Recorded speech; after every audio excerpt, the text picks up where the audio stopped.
হিসাবে পরিচিত ছিলেন।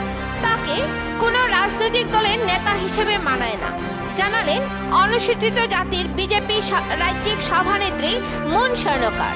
উপনির্বাচনে আসামে কংগ্রেসের ভরাডুবি হয়েছে। কংগ্রেস বর্তমানে রেস্ট ইন পিস। কংগ্রেসের অস্তিত্ব নেই, জানালেন অনুসূচিত জাতির রাজ্যিক বিজেপি সভাপতি মুন স্বর্ণকার। অখিল গগৈ নিজে কাচের বিলাসবহুল ঘরে বসবাস করেন আর সাধারণ গরিব মানুষ দিয়ে প্রতিবাদ করান।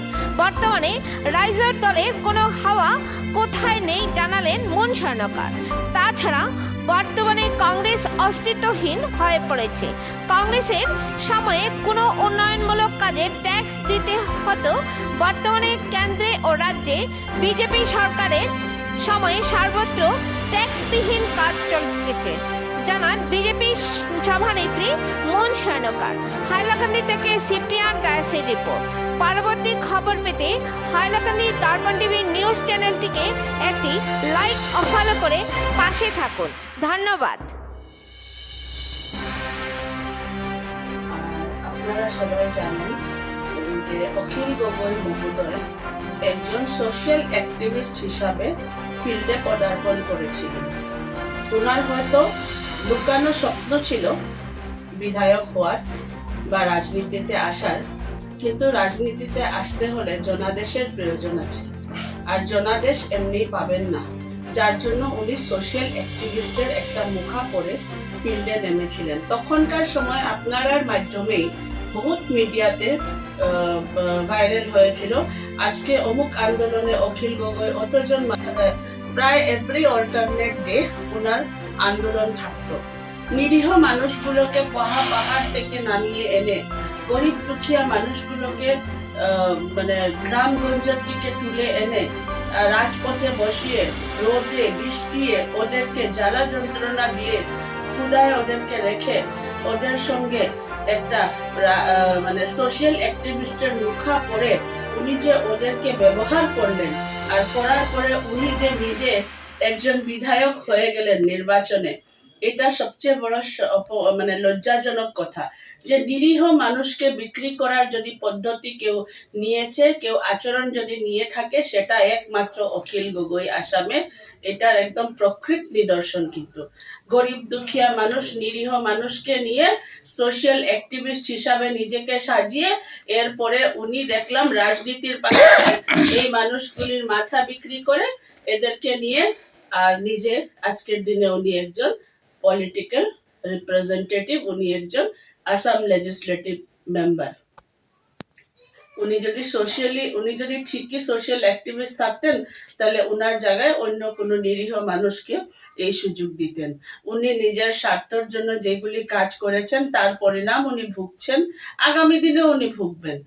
আর আপনাদের প্রশ্ন রয়েছে যে বিজেপি দল, রাইজর দল তো অনেক জায়গায় ইলেকশন কন্টেস্ট করেছে বিগত অনেক সময়, ওইটার ফলাফলও আপনারা দেখেছেন কি হয়েছে, লোকসভাই হোক আর অন্যান্য নির্বাচনই হোক, তার ফলাফলও আপনারা উপনির্বাচনেও আপনারা এটার ফলাফল দেখেছেন।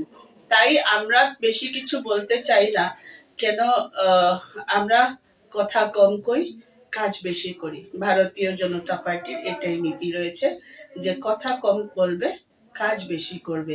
মাননীয় প্রধানমন্ত্রী নরেন্দ্র ভাই মোদীজি, আপনারা দেখেছেন যে কোনো ধরনের কোনো কথা ওনার মুখ থেকে আপনি শুনতে পারবেন না, কিন্তু চন্দ্রয়ান 3টিকে নিয়ে কৃষকের সমস্যা পর্যন্ত সমাধান যদি কেউ করে থাকে, ভারতবর্ষে একমাত্র ভারতীয় জনতা পার্টির দল, আর সেটাও মাননীয় প্রধানমন্ত্রী নরেন্দ্র ভাই মোদীজির নেতৃত্বে।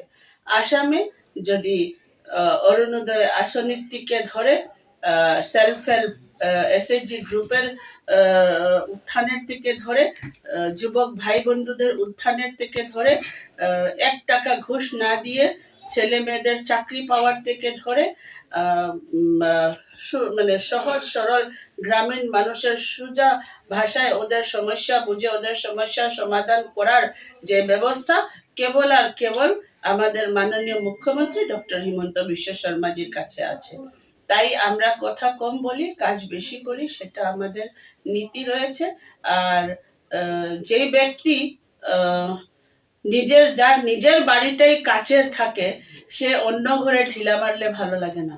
তো অখিল গগৈ মহোদয় নিজের বাড়ি কাচের, উনি নিজে একজন জনপ্রতিনিধি, উনি জনতার সহযোগী, জনতার বন্ধু, উনি সোশ্যাল অ্যাক্টিভিস্ট নিজেকে সাজিয়ে পরবর্তীতে উনি একজন জনপ্রতিনিধি বনলেন।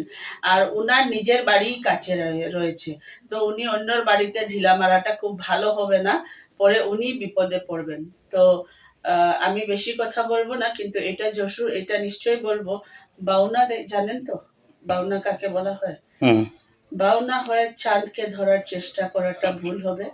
আমাদের মুখ্যমন্ত্রী সূর্য, আমাদের মুখ্যমন্ত্রী চন্দ্র, আমাদের প্রধানমন্ত্রী সূর্য, আমাদের প্রধানমন্ত্রী চন্দ্র, বাউনাকে আপনারা সবাই জানেন।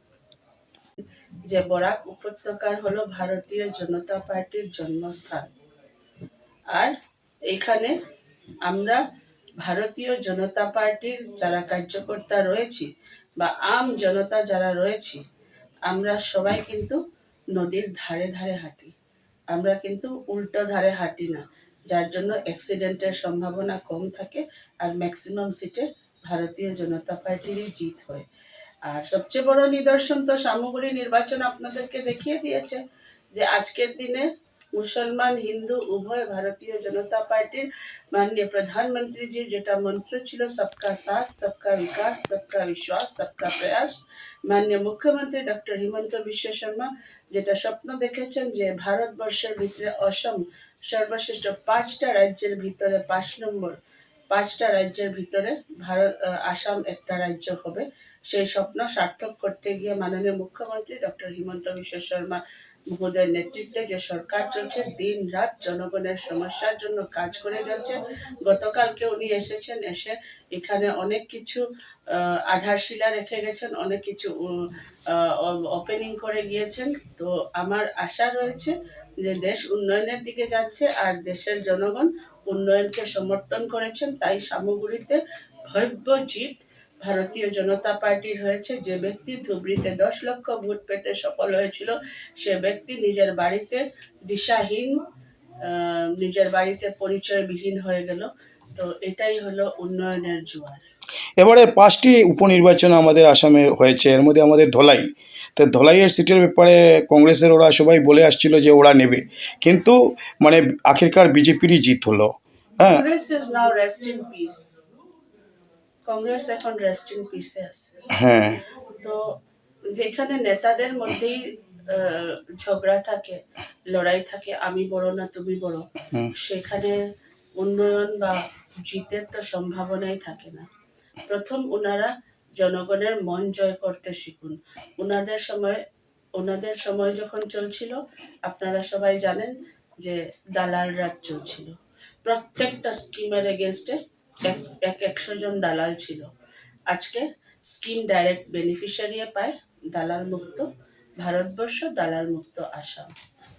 তো কংগ্রেস আজকের ডেটে রেস্ট ইন পিস, কংগ্রেসের কথা না বলাটাই ভালো, অন্য দলের তো আর কিছু বলারই প্রয়োজন নাই। ভারতীয় জনতা পার্টির মিত্রজোটের সরকার সমগ্র ভারতবর্ষে যেভাবে আজকে জয়লাভ করছে, জনগণের আশীর্বাদ পাচ্ছে, সেটা জনগণের আশীর্বাদ কিন্তু এমনি পাওয়া যায় না, কেন জনগণের ভিতরে ঈশ্বরের বাস থাকে। আজকে মহারাষ্ট্র নির্বাচন আজকে হরিয়ানার নির্বাচন ভারতীয় জনতা পার্টির ভব্যজিৎ, জম্মু কাশ্মীর যেখানে আমরা ভেবেছিলাম, কোনোদিন ভাবিও নেই, এখানে আমাদের একটা ভালো সংখ্যক সিটে আমরা জয়যুক্ত হতে পেরেছি। তো সবাই যে আশীর্বাদটা আছে, এটা কিন্তু এমনি আসছে না, জনগণের আশীর্বাদে ঈশ্বরের দোয়া থাকে, ঈশ্বরের আশীর্বাদ থাকে। আমি মনে করি যে সকল জনগণের আশীর্বাদ ভারতীয় জনতা পার্টির সম্মানীয় নেতৃবৃন্দদের উপরে রয়েছে, কার্যকর্তাদের উপরে রয়েছে।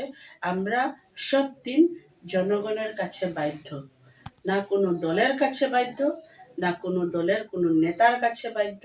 আমরা দলের নিজের প্রিন্সিপাল আছে, নিজের নীতি আছে, আমরা দলের প্রিন্সিপাল নীতি মেনে জনগণের জন্য, বিগত সময় যখন আমাদের সরকার ছিল না, তখনও আমরা কাজ করেছি। এখন যখন ভারতীয় জনতা পার্টির সরকারের চারদিকে জয় জয় ময় হাইলাকান্দিতে ভারতীয় জনতা পার্টির কোনো ধরনের নেতা নাই, আমাদের এখানে কোনো পলিটিক্যাল ইলেক্টেড রিপ্রেজেন্টেটিভ ভারতীয় জনতা পার্টির বিধানসভাতে নির্বাচিত প্রতিনিধি নাই, যদিও আমরা কিন্তু সব সময় জনগণের কাছে আছি। আর যারা মানে ইলেকট্রাল পলিটিক্সে গিয়ে ইলেক্টেড রিপ্রেজেন্টেটিভ হয়েছেন, ওনাদের অবস্থা কিন্তু এখনো ওই আগের মতনই রয়ে গেছে। নিজাম ভাই বলেন, সুজাম ভাই বলেন, জাকির ভাই বলেন, সব ভাইদেরকে দেখা হয়ে গেছে, জনগণ দেখে নিয়েছেন। নিজের ব্যক্তিগত মুনাফা, ব্যক্তিগত ফায়দার জন্য ওনারা নিজের রাজগদ্দি সামলিয়ে চলছেন। তো ওনাদের সঙ্গে জনগণ কতটুকু থাকবে? আর আপনি বলছেন রাইজের দল না, আরো কোনো দল আসলেও কিছু কাজ হবে না।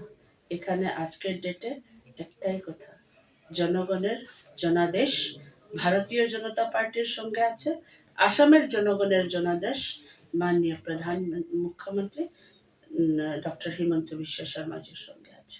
আগামী পঞ্চায়েত নির্বাচনে মানে ভারতীয় জনতা পার্টি মানে কতদূর মানে সুদূর প্রসারী হবে বলে আপনি মনে করেন? কোন নির্বাচনে ভারতীয় জনতা পার্টি সুদূর প্রসারী হয়নি? সব নির্বাচনে হয়েছে। জনগণের জনাদেশ থাকবে, জনগণের আশীর্বাদ থাকবে ভারতীয় জনতা পার্টির পক্ষে। কেন? ভারতীয় জনতা পার্টি জনগণের জন্য কাজ করে। প্রত্যেকটি নির্বাচনে ভারতীয় জনতা পার্টির উপরে আশীর্বাদ রয়েছে সবার। আগামী পঞ্চায়েত নির্বাচনেও ভারতীয় জনতা পার্টির উপরে আশীর্বাদ থাকবে। আস্থা আর বিশ্বাস আমাদের সম্মানীয় নেতৃবৃন্দরা মানুষের ভিতরে জন্মাতে সক্ষম হয়েছেন, যার জন্য জনগণ আমাদেরকে আশীর্বাদ দিচ্ছেন। দিদি, শেষ একটি প্রশ্ন।